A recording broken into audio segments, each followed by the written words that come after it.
আসসালামু আলাইকুম, সবাই কেমন আছেন? আশা করি ভালো আছেন। আজকে আমরা মালয়েশিয়াতে পাম বাগানে ঘুরতে আসছি। তো আমরা পাম বাগানে ঘুরতেছি। এখানে আসার পরে আমরা দেখতেছি যে মালয়েশিয়া পাম বাগানে আমাদেরই এক দেশীয় ভাই, সে এখানে কাজ করতেছে।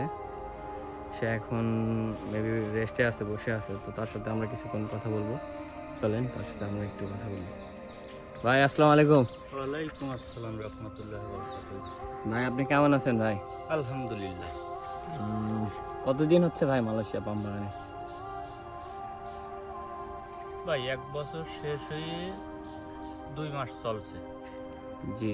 তো আপনি এখানে কাজ করেন, আপনার অনুভূতিটা কেমন? এখানে কাজ করাটা কি খুব আরামদায়ক বা খুব? ভাই পাম বাগানের কাজ কষ্টের কষ্টের তারপরেও কাজ করা লাগে দেশের স্বার্থে, পরিবারের স্বার্থে।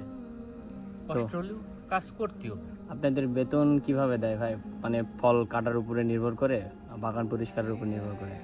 ফল কাটার উপরে নির্ভর করে। একটা করে ফল কয় পয়সা দেয়? 50 পয়সা?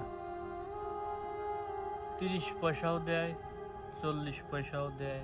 তার মানে আবার আপনারা নতুন দেখে কত আপনাদেরকে একটু কম দেয়, তাই না? কত কোনো বড় অলি করে একটু বেশি দেয়।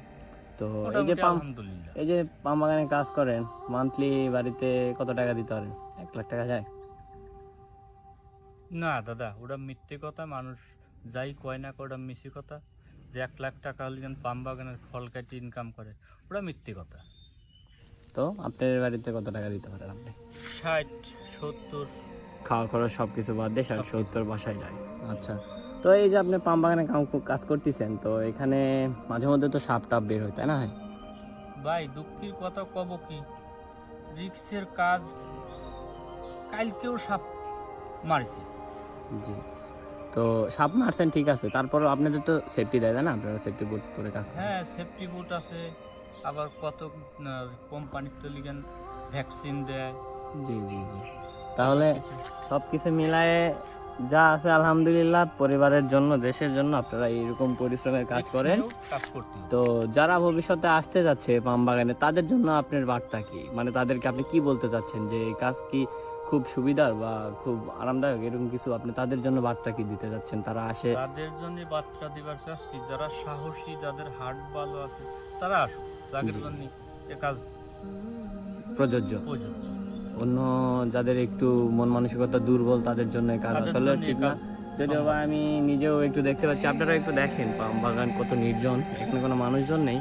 যদিও বা মানুষজন খুব কম এখানে। এই যে কাজ করতেছে উনি, হয়তো ওনার সাথে আরও 2-1 জন থাকতে পারে, তারা হয়তো বা আদার সাইডে কাজ করতেছে। তো উনি এখানে কাজ করতে করতে রেস্ট করতেছে।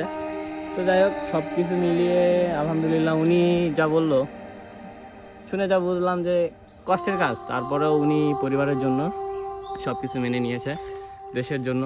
তো এত পরিশ্রম করে যে মানুষগুলো দেশকে ভালো রাখতেছে বা দেশের উন্নতি করার জন্য, তারা দেশের সফলতার জন্য যারা এই বাইরের দেশে এসে এত পরিশ্রম করতেছে, এরকম গহীন জঙ্গলের মধ্যে এরকম পাম বাগানে, আপনারা নিজেরাও দেখেন এই যে পাম বাগান। এখানে আসলে সুখ বলতে প্রকৃতিটাই আসল সুখ, তাছাড়া অন্য কোনো সুখ নেই। এটাই আমি যা বুঝলাম যে ওনার সাথে কথা বলে। তো আপনারা যারা আসবেন তাদের জন্য উনি যে বার্তা দিয়েছেন যে একটু স্ট্রং মনোবল যাদের, তারাই আসবেন। তাছাড়া যাদের একটু দুর্বল মনোবল, তারা মালয়েশিয়ায় পাম বাগানে কাজের জন্য আসবেন না। আমি নিজেও সাজেস্ট করবো যে যাদের দুর্বল মনোবল, তারা অবশ্যই কোম্পানি বিষয়ে আসবেন, কনস্ট্রাকশনেও আসবেন না। তারা অবশ্যই কোম্পানি বিষয়ের জন্য অ্যাপ্লাই করবেন। এবং পাম বাগানের জন্য যারা আসবেন, তারা ওনাদের মতো একটু মনোবল নিয়েই আসবেন। আর অনেক পরিশ্রমের কাজ। আবার এই জঙ্গলের মধ্যে একটু রিস্কও থাকে ভাই, অনেক সাপ পোকামাকড় বের হয়। তো সকলের জন্য এইটুকুই। আজকের মতো এখানেই আমরা সমাপ্ত করতেছি। আগামীতে আরও ভালো কিছু দেখানোর চেষ্টা করবো ইনশাআল্লাহ।